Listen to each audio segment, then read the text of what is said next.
Saudara, ada satu yang agak menggetarkan juga. Ketika mungkin sudah banyak yang baca buku ini, sebuah buku kecil, ya, judulnya Life After Death, hidup sesudah mati, ditulis oleh Raymond Moody. Raymond Moody ini adalah seorang dokter yang karena pinternya dia di dalam bidang kedokteran kemudian dijadikan guru besar di bidang filsafat kedokteran.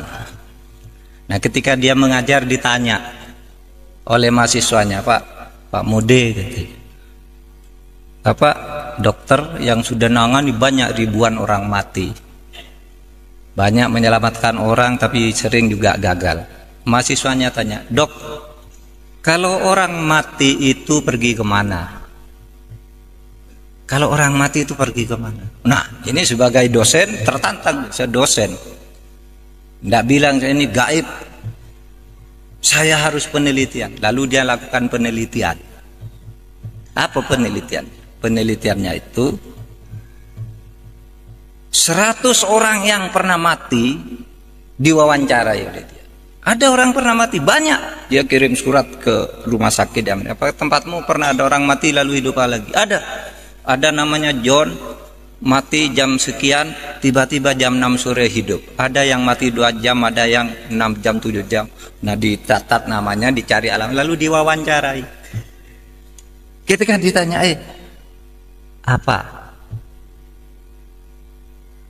yang kamu rasakan ketika kamu mati? Saudara, 100 orang yang pernah mati ini 86% jawabannya sama, saya keluar dari tubuh saya. Yang 14% itu kira-kira mirip jawabannya, tidak bertentangan tetapi tidak persis mengatakan keluar dari tubuh saya. Jadi orang mati itu, saudara kalau mati besok keluar dari diri saudara sendiri. Lalu apa yang saya lihat ke bawah, ibu saya nangis, kata yang punya ibu. Istri saya nangis, anak saya nangis, dokter berusaha nolong gitu. Waduh, saya sudah tidak bisa menolong. Ini sudah mati gitu. Terus kemana kamu? Terus saya masuk ke lorong yang sangat gelap. Sudah itu saya masuk ke tempat yang sangat terang benderang. Apa yang kamu lihat di tempat terang benderang itu? Ini 100 orang jawabnya sama. Saya melihat seluruh perjalanan hidup saya dalam sekejap. Jadi sekejap dia bisa melihat semua apa yang dilakukan ketika hidup itu. Ya, ketika masuk sekolah, ketika pergi ke pasar, ketika pacaran, ketika berselingkuh, ketika korupsi, dilihat semua dalam sekejap itu. Terus sesudah itu saya terus ke atas lagi, tiba-tiba ada tabir di sana. Saya tidak bisa masuk. Seakan-akan ada suara, ngapain kamu ke sini, belum waktunya kamu. Terus saya hidup lagi. Saudara bisa baca bukunya, ini ilmiah. Penelitian ilmiah tentang sesuatu yang tidak ilmiah. Ketidakilmiahan itu dibuktikan secara ilmiah karena itu melalui studinya. Kalau Profesor Baikuni mengatakan sesuatu yang terjadi secara sama 3 kali itu pasti ilmiah. Nah, itu dari 100 orang 86. Bahkan dikatakan 100% sama, cuma yang 14 itu variasinya tidak persis kalimatnya gitu. Ilmiah. Lalu apa yang terjadi di sini? Nah, saudara, banyak hal menarik di situ. Pertama, bahwa orang itu bisa pergi dari tubuhnya. Kayak saudara pergi sedang tidur, saudara pergi ke Afrika, saudara naik pesawat, itu mimpi, itu kan pergi saudara dari tubuh saudara. Ya, saudara pergi dari tubuh saudara, berkelana ke alam-alam di luar saudara, pergi. Yang kedua, ini yang sangat luar biasa. Apa ada ketika manusia itu sampai di suatu saat di suatu tempat yang terang benderang, manusia itu melihat amalnya sendiri.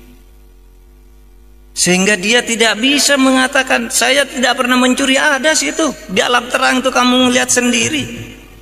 Itulah yang di dalam Al-Quran dikatakan ma yalfidu an qaulin illa ladaihi raqibun atid.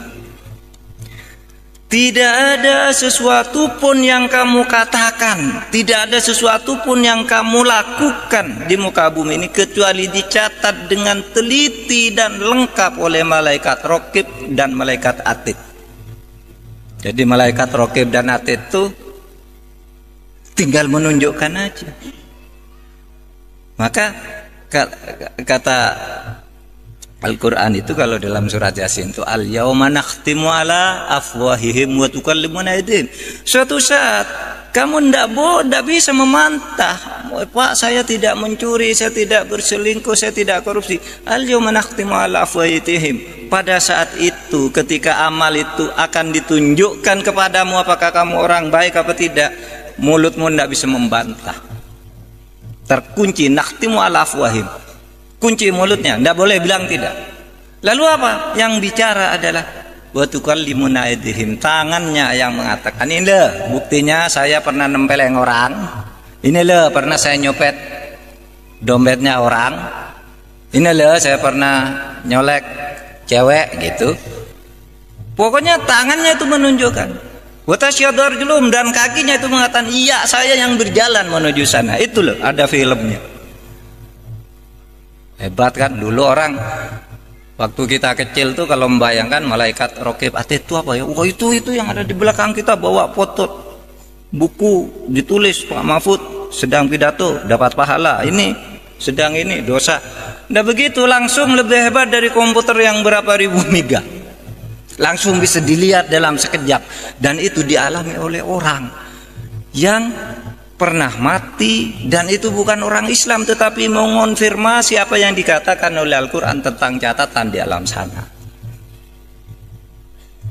Nah itulah yang dikatakan saudara. Maka Islam itu katakan oke, rasionalitas wajib hukumnya, kita rasional, tapi jangan terjebak ke dalam rasionalisme di mana yang kamu anggap benar itu hanya yang masuk akal, karena seluruh yang masuk akal itu benar dan harus kamu percaya. Tetapi di luar itu banyak yang tidak masuk akal, yang justru mungkin lebih banyak dari yang masuk akal.